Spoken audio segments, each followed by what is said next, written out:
En voz alta relatos presenta El cinturón de Hipólita, de Agatha Christie.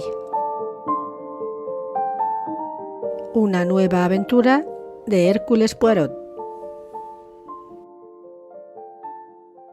Una cosa lleva a otra, como suele decir Hércules Poirot, sin mucha originalidad, por cierto. Y añade que esto no fue nunca tan evidente como en el caso del Rubens robado. No le interesó mucho aquel asunto del cuadro, pues por una parte Rubens era un pintor a quien no admiraba y por otra las circunstancias del robo fueron de lo más vulgares. Se hizo cargo del caso para quedar bien con Alexander Simpson, con quien tenía una amistad reciente y además por ciertas razones privadas no muy ajenas a los clásicos. Tras producirse el robo, Alexander Simpson le mandó llamar y vertió sobre él todas sus cuitas. El Rubens se había descubierto recientemente y era una obra maestra desconocida hasta entonces, aunque no había duda alguna respecto a su autenticidad. Fue expuesto en las Galerías Simpson y robado a plena luz del día. Por aquel entonces, los trabajadores desempleados seguían la táctica de detenerse en los cruces de las principales calles y entrar en el Ritz. Unos cuantos de ellos invadieron las Galerías Simpson y se tendieron en el suelo enarbolando una pancarta que decía: «El arte es un lujo. Dad de comer a los hambrientos». Acudió la policía y se arremolinaron los curiosos. Hasta que los manifestantes no salieron de allí, ante la fuerza del brazo de la ley, nadie se dio cuenta de que el nuevo Rubens había sido cortado limpiamente de su marco y había desaparecido. «Es un cuadro pequeño», explicó el señor Simpson. «Cualquiera pudo ponérselo bajo el brazo y llevárselo, mientras los demás contemplaban a esos desempleados». Se descubrió que aquellos trabajadores habían sido pagados para que tomaran parte, aunque inocente, en el robo. Les dijeron que fueran a manifestarse en las Galerías Simpson, pero no se enteraron de la razón hasta que todo pasó. Hércules Poirot pensó que la treta fue muy divertida, pero no veía qué era lo que podía hacer en aquel asunto. La policía, según indicó, podía ocuparse muy bien de aquel robo tan claro. «Óigame, Poirot», rogó Alexander Simpson, «conozco al que robó el cuadro y sé a dónde irá a parar». Según el propietario de las Galerías Simpson, fue robado por una banda de aventureros internacionales que trabajaba por cuenta de cierto millonario, el cual no tenía ningún inconveniente en adquirir obras de arte a precios sorprendentemente bajos, sin preguntar nada al respecto. «El Rubens», dijo Simpson, «será llevado a Francia, donde pasará a poder del millonario». Las policías inglesa y francesa estaban alertas, pero Simpson opinaba que no conseguirían nada. «Y una vez que el cuadro obre en poder de ese perro sarnoso, se complicarán todavía más las cosas», añadió. «Los hombres acaudalados tienen que ser tratados con toda clase de miramientos. Y ahí es donde entra usted.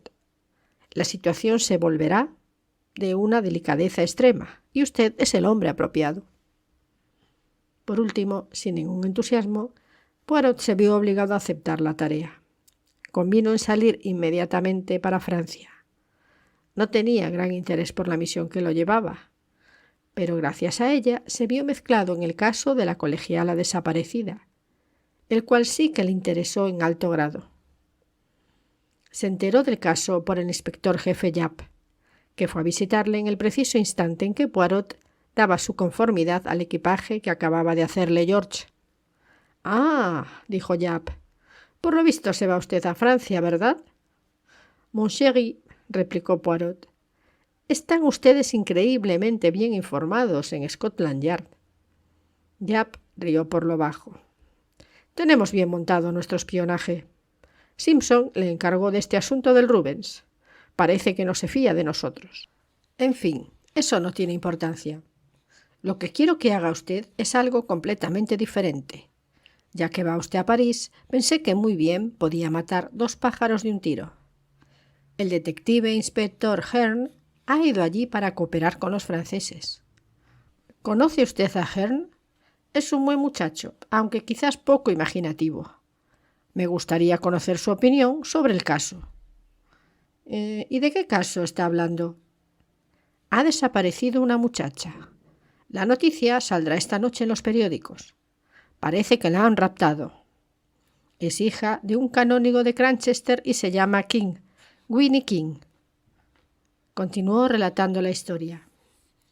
Winnie se dirigía a París para ingresar en un colegio elitista, regentado por una tal señorita Pope, en el que solamente se admiten chicas inglesas y estadounidenses. La muchacha llegó de Cranchester en el primer tren. La empleada de una agencia, que se dedica a acompañar a las alumnas de una estación a otra, declaró que la llevó a la estación Victoria, donde la dejó bajo la custodia de la señorita Barshaw, profesora del colegio y persona de confianza de la señorita Pope. Después, junto con otras 18 chicas, salió de Londres en el tren que enlaza con el barco.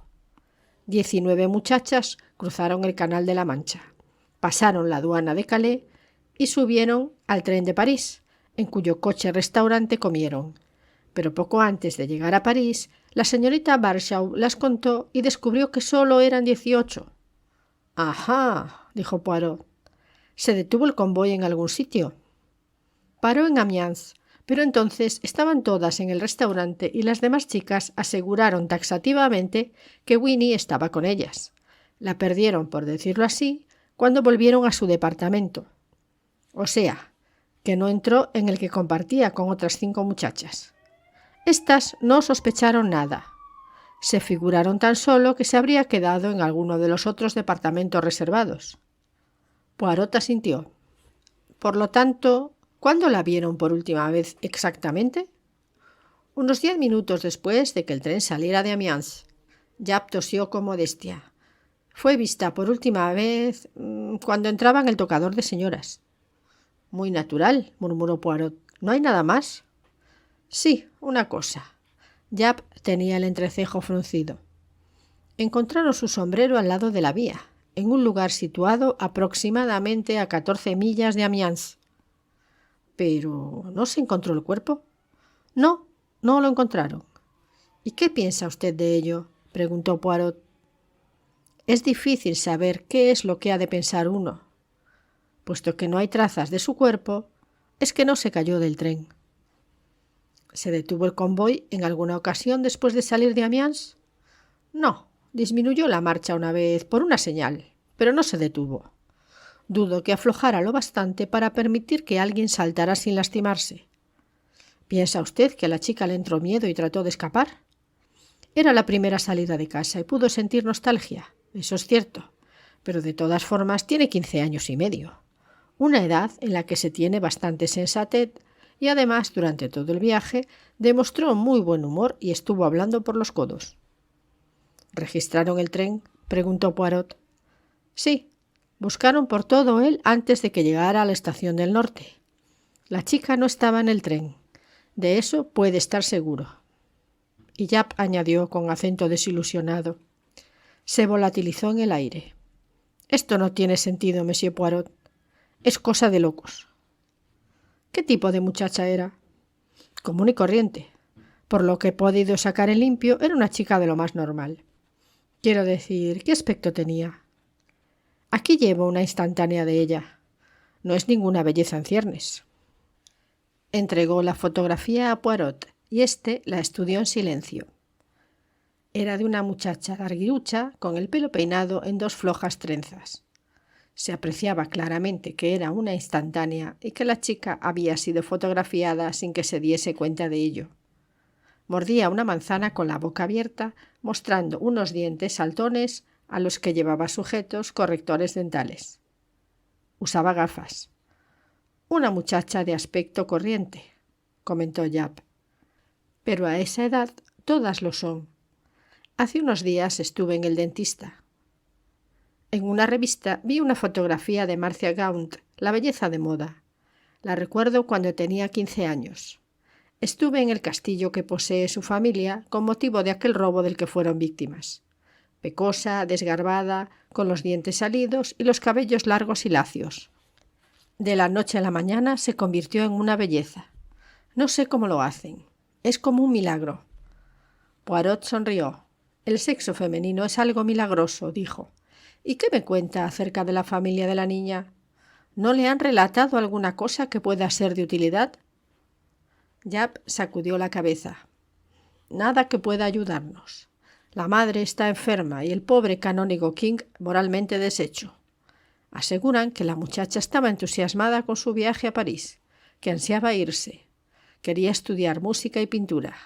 Las chicas de la señorita Pope aprenden arte con mayúsculas.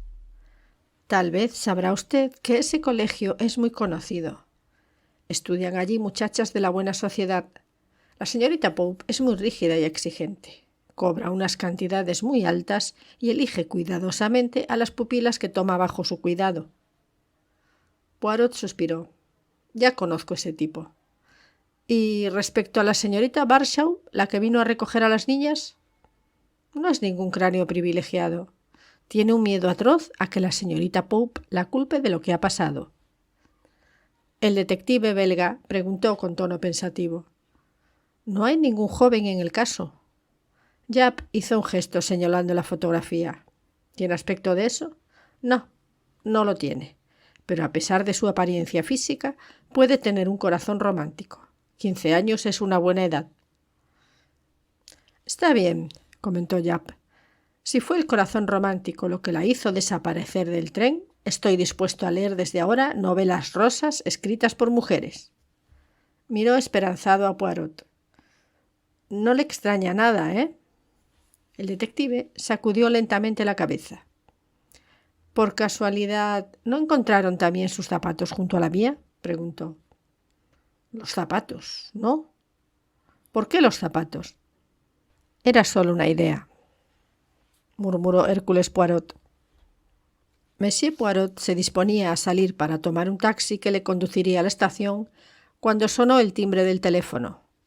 Tomó el auricular. ¿Diga? Oyó la voz de Japp. Me alegro de haberle encontrado todavía en casa. Ya se aclaró todo. Me encontré un informe cuando volví a Scotland Yard. Ya apareció la chica, al lado de la carretera, a 15 millas de Amiens. Está aturdida y no han podido conseguir nada coherente de ella. El médico dice que fue narcotizada. No obstante, ahora se encuentra bien. No le ha ocurrido nada malo. Poirot preguntó lentamente. Entonces, ¿no tiene usted necesidad de mis servicios?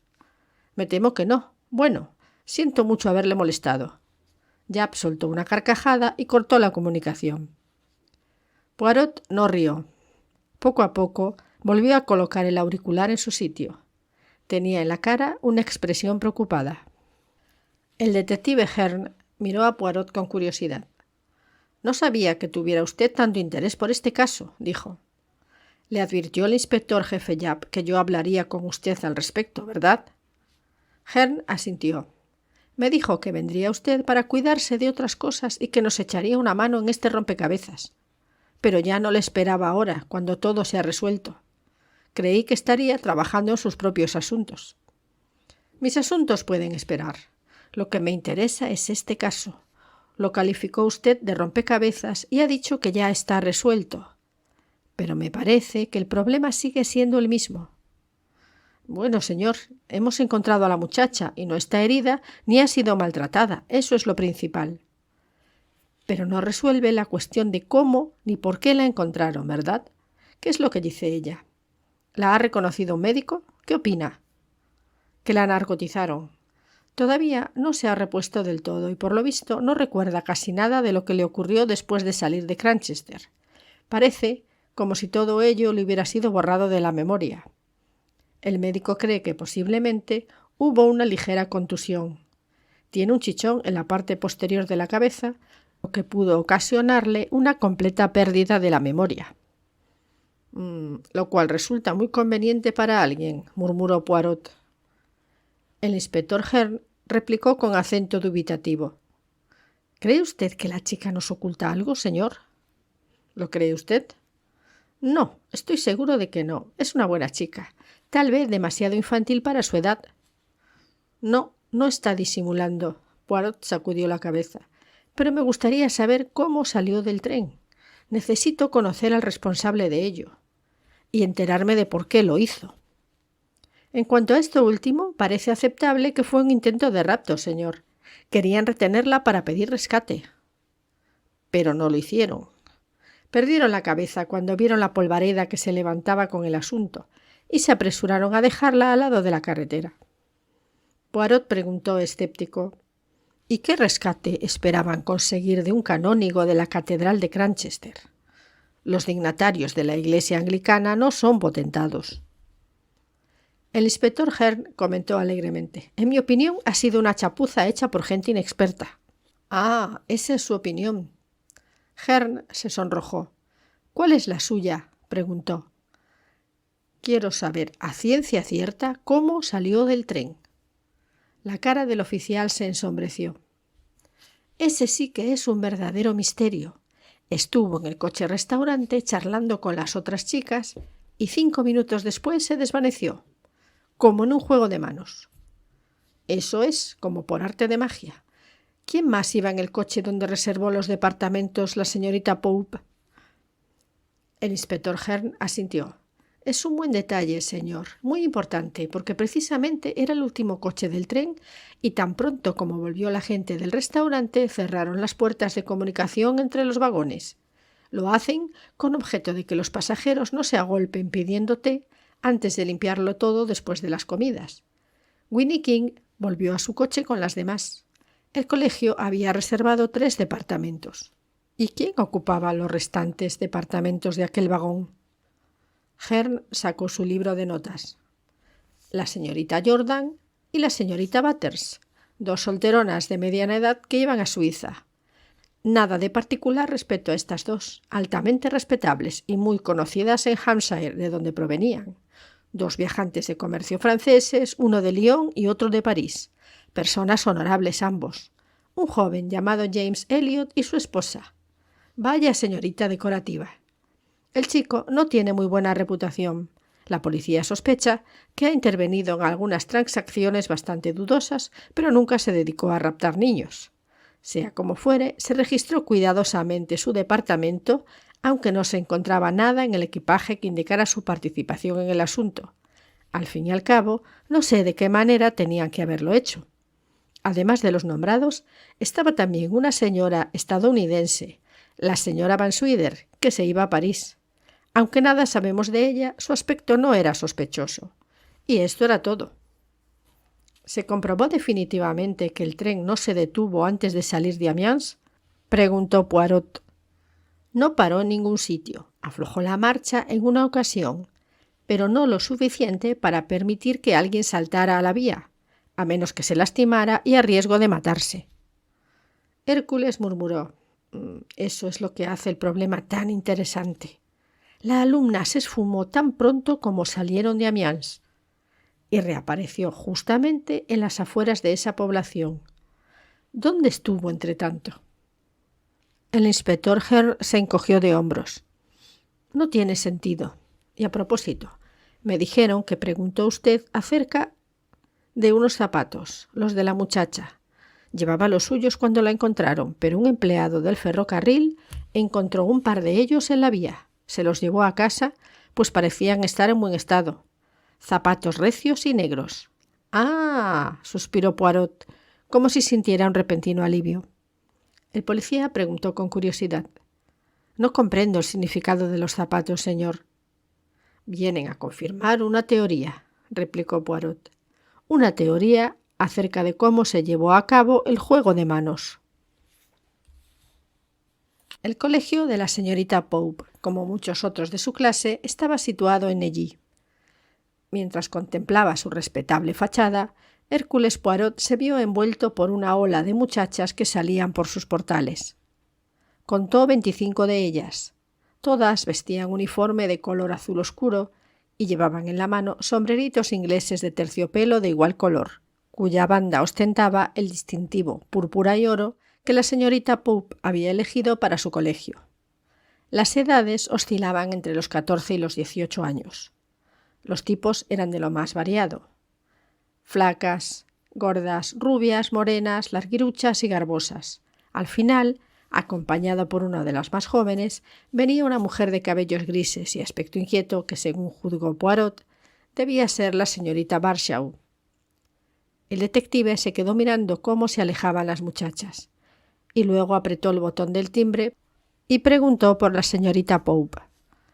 La señorita Lavinia Pope era una persona completamente diferente de la señorita Barshaw. Tenía personalidad y sabía infundir respeto. Tenía esa patente superioridad sobre los demás que constituye uno de los más preciados dones de una directora de colegio. Se peinaba con distinción el pelo gris y llevaba un traje severo pero elegante. Era competente y parecía saberlo todo. El salón donde recibió a Poirot daba idea de su cultura. Estaba amueblado con distinción y adornado con flores y fotografías dedicadas por antiguas alumnas que ahora brillaban en el mundo, muchas de ellas ataviadas con el traje con que fueron presentadas en sociedad. En las paredes se veían también varias reproducciones de las más famosas obras pictóricas y algunas acuarelas de excelente factura. El cuarto estaba limpio y pulido en grado sumo. Hacía pensar al visitante que ni una mota de polvo tendría la osadía de posarse sobre tan deslumbrante brillantez. La señorita Pope recibió a Poirot con la competencia de una persona cuyos juicios raramente fallan. «Monsieur Poirot, conozco su nombre, desde luego. Supongo que habrá venido con motivo del desafortunado asunto de Winnie King. Ha sido un incidente muy penoso». Pero ella no parecía muy preocupada. Afrontaba el desastre en la única forma aconsejable, es decir, tratándolo con mucha competencia y reduciéndolo, por lo tanto, hasta hacerlo parecer casi insignificante. «Tal cosa no había ocurrido nunca en esta casa», dijo. «Y nunca volverá a suceder», parecían afirmar sus maneras. Era la primera vez que la muchacha salía de casa. «Sí. ¿Tuvo usted alguna entrevista preliminar con Winnie o con sus padres?» «Recientemente no. Hace 2 años estuve cerca de Cranchester en casa del obispo». La forma en que pronunció estas últimas palabras parecía decir: «Tome nota, por favor. Soy de las que se hospedan en casa de los obispos». Mientras estuve allí, conocí al canónigo King y a su esposa. La señora King sufre una enfermedad crónica. Entonces conocí también a Winnie, una muchacha muy bien educada y que posee un buen sentido artístico. Le dije a la señora King que tendría mucho gusto en recibir a su hija en mi colegio al cabo de 1 o 2 años, cuando hubiera completado su cultura general. Aquí nos especializamos en arte y música. Llevamos a las muchachas a la ópera y a la Comédie Française. También toman lecciones en el Louvre. Los mejores maestros vienen a enseñarles música, canto y pintura. Nuestro propósito es darles la más amplia de las culturas. La señorita Pope se acordó de pronto que Poirot no era padre de ninguna posible nueva alumna y añadió abruptamente: «¿En qué puedo servirle, Monsieur Poirot?» «Me gustaría saber cuál es su actual posición respecto a Winnie». «Su padre ha venido a buscarla para llevársela con él. Es lo más prudente que se puede hacer después de la impresión que ha sufrido». Y prosiguió: «No admitimos jóvenes delicadas de salud, pues no tenemos nada dispuesto para cuidar enfermos. Le dije al canónigo que, en mi opinión, lo mejor que podía hacer era llevarse a su hija». Poirot preguntó sin rodeos: «¿Qué cree usted que ocurrió en realidad, señorita Pope?» «No tengo la menor idea, Monsieur Poirot. El asunto en sí, tal y como me lo han contado, parece absolutamente increíble, y no me parece que la persona de mi confianza que cuidaba de las muchachas tenga la culpa de ello. En todo caso, podría reconvenírsele el que no descubriera antes la desaparición». «¿Tal vez recibió usted la visita de la policía?», preguntó Poirot. Un ligero estremecimiento recorrió la aristocrática figura de la señorita Pope, y con acento glacial dijo: «Vino a verme un tal Monsieur Lafarge, de la prefectura. Quería saber si yo podía decirle algo que aclarase la situación, pero como era natural, no pude hacer nada por él. Entonces solicitó registrar el baúl de Winnie, que ya había llegado junto a los de las otras chicas. Le dije que aquello ya se me había solicitado por otro miembro de la policía. Supongo que no existe mucha conexión entre sus diversos cuerpos. Me telefonearon poco después insistiendo en que no les había entregado todo lo que le pertenecía a Winnie, pero sobre esa cuestión fue muy concisa. No debe someterse una ni dejarse intimidar por elementos oficiales». Poirot exhaló un largo suspiro.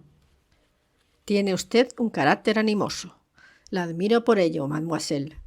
Presumo que el baúl de Winnie fue abierto cuando llegó, ¿verdad?» La señorita Pope pareció algo desconcertada. «Rutina», dijo. «Vivimos estrictamente guiados por reglas rutinarias.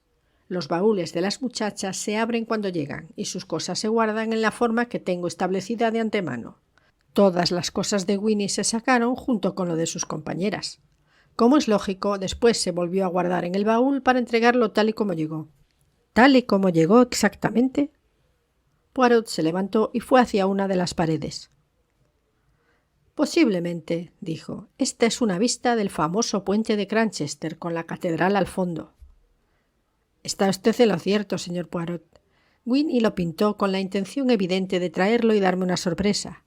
Estaba en su baúl envuelto en un papel sobre el que se leía: «Para la señorita Pope, de Winnie». Fue un detalle muy delicado de la niña. «Ah», dijo Poirot. «¿Y qué piensa usted de ello? Como pintura». Había visto muchos cuadros que representaban el puente de Cranchester. Era un motivo que podía encontrarse cada año en la academia, algunas veces pintado al óleo, otras en acuarela, en ocasiones muy bien ejecutado, pintado a veces con un estilo mediocre y en otras como si hubieran utilizado una treta para diseñarlo, pero nunca tan mal representado como en aquella muestra. La señorita Pope sonrió con indulgencia. «No se debe desanimar a las chicas, Monsieur Poirot.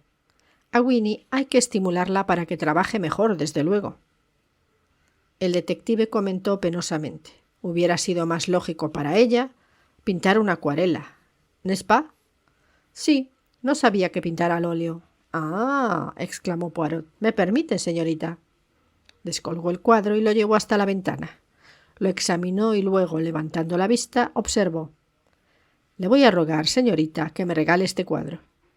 «Bueno, en realidad, Monsieur Poirot, no me dirá que le ha tomado cariño. La pintura es abominable. Convengo en que no tiene mérito alguno, pero es el trabajo de una alumna y... Le aseguro, señorita, que es un cuadro que no debe estar colgado en las paredes de esta habitación». «No sé por qué dice usted eso, Monsieur Poirot. Se lo voy a probar en un momento». Sacó del bolsillo una botella, una esponja y varios trapos. «Antes le voy a contar una corta historia. Tiene algún parecido con el cuento del patito feo que se convirtió en cisne». Mientras hablaba, trabajaba afanosamente. El olor del aguarrás llenó el cuarto. «Posiblemente habrá usted visto pocos programas de variedades teatrales, ¿verdad?» «En efecto, me parecen cosas tan triviales». «Triviales tal vez, pero en ocasiones son muy instructivas. Yo he visto a un artista de variedades cambiar de personalidad de una forma casi milagrosa. En uno de los cuadros es una estrella de cabaret exquisita y encantadora. 10 minutos después es una niña de corta estatura, anémica, vestida con atavío de gimnasia. Y pasados otros 10 minutos es una gitana que va diciendo la buenaventura». «Es posible, no lo dudo, pero no veo qué tiene de particular». «Voy a demostrarle cómo se hizo el juego de magia en el tren. Winnie, la colegiala, con sus trenzas, sus gafas y sus dientes salidos, entró en el tocador de señoras. Un cuarto de hora después salió de allí y, usando las palabras del inspector Hearn, «¡Qué señora tan decorativa!» era entonces. Finísimas medias de seda, zapatos de tacón alto, un abrigo de visón cubriendo su uniforme escolar, un atrevido pedacito de terciopelo llamado sombrero colocado sobre los rizos y una cara... ¿Qué cara? Colorete, polvos, lápiz labial, maquillaje... ¿Cuál es la verdadera cara de esta artista del disfraz? Solo Dios lo sabe. Pero usted misma, señorita, ha visto cuán a menudo cambian las desgarbadas colegialas y como por milagro se convierten en unas atractivas y atildadas debutantes en sociedad». La señorita Pope dio un respingo. «¿Quiere usted decir que Winnie King se disfrazó?» «No fue Winnie King. La chica fue raptada cuando cruzaba Londres de una estación a otra. Y nuestra artista ocupó su sitio. La señorita Barshaw no vio nunca a Winnie. ¿Y cómo iba a saber que la colegiala de las trenzas y las gafas no era la propia Winnie King? Pero la impostora no podía atreverse a llegar hasta aquí, pues usted conocía personalmente a la chica. Por lo tanto, Winnie desapareció en el tocador de señoras, de donde salió como la esposa de un hombre llamado Jim Elliot, de cuyo pasaporte figuraba como tal. Las trenzas, las gafas, las medias de hilo y las abrazaderas correctoras de los dientes cabían en un espacio pequeño. pero los recios zapatos y el sombrero, ese inflexible sombrero inglés, tenían que ser ocultados en algún sitio, y fueron a parar a la vía a través de la ventanilla. Después la verdadera Winnie atravesó el Canal de la Mancha. Nadie buscaba a una muchacha enferma, medio adormecida por las drogas, viajando desde Inglaterra a Francia. En un coche la llevaron hasta más allá de Amiens y la dejaron al lado de la carretera. En el caso de que le hubieran inyectado escopolamina, era posible que no recordara gran cosa de lo que le había ocurrido. La señorita Pope miraba entretanto de manera fija a Poirot. ¿Pero por qué?, preguntó. ¿Cuál puede ser la razón de una mascarada tan insensata? El equipaje de Winnie. Esa gente necesitaba pasar un objeto de contrabando desde Inglaterra a Francia, algo que todos los aduaneros buscaban. Un objeto robado. ¿Y qué sitio más seguro que el baúl de una alumna? Es usted muy conocida, señorita Pope, y su colegio goza de justa fama. En la estación del norte se pasan juntos los baúles de las señoritas.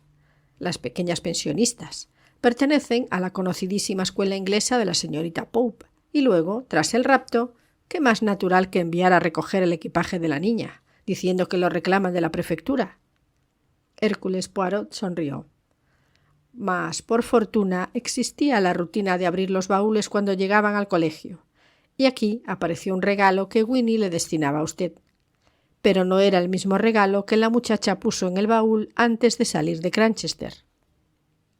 El detective se acercó a la señorita Pope. «Ve ahora este cuadro. Debe admitir que no está bien para un colegio como este». Mostró la parte pintada del lienzo. El puente de Cranchester había desaparecido como por arte de magia.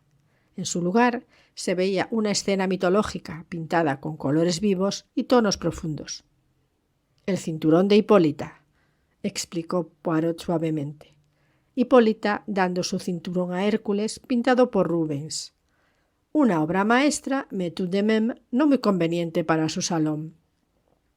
La señorita Pope se ruborizó ligeramente. Hipólita tenía puesta una mano en el cinturón. Era la única prenda que usaba. Hércules llevaba una piel de león sobre el hombro. Rubens pintaba unas figuras humanas muy exuberantes. Recobrando su serenidad, la señorita Pope opinó: «Sí, es una obra de arte magnífica, pero aunque así sea, como muy bien dice usted, es necesario tener en cuenta la susceptibilidad de los padres de las alumnas. Algunos de ellos son predispuestos a tener un criterio muy estrecho. Ya sabe usted a qué me refiero». El ataque se produjo cuando Poirot salió del edificio.